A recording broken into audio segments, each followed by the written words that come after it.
I used to work in a nursing home, and there was this one resident with advanced dementia.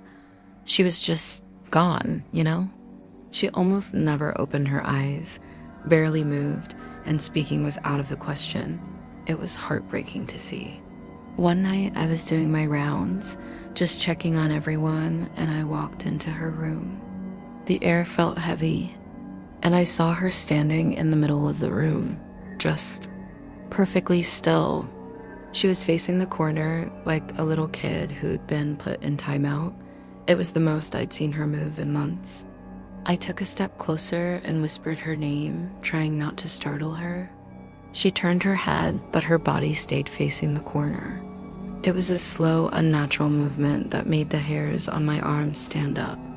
Then she spoke. Her voice was clear, but it wasn't her voice.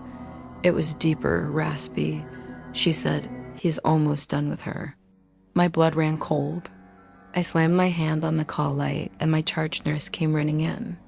We both turned to look back at the resident, and she was in bed, tucked in, deep asleep.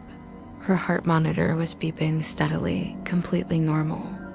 We thought maybe I was just tired, that I'd imagined the whole thing, but then we saw them.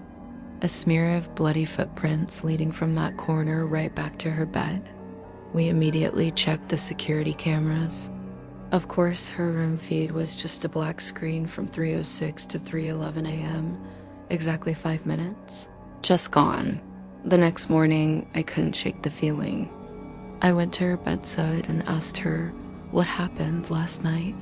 She leaned in, her voice a frail whisper this time, her own voice, and said, "He puts me back before you notice."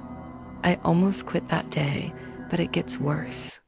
The very next night, I was on shift again, and a blood-curdling scream ripped through the hallway. It was coming from her room.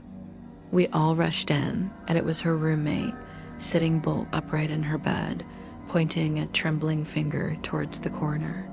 She was screaming, "He's in the corner again. He's in the corner." We looked at our resident with dementia.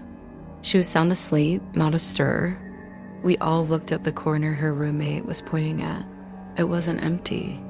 There was a tall, dark shape standing there, just watching. Thanks for listening, and don't forget to subscribe for more stories.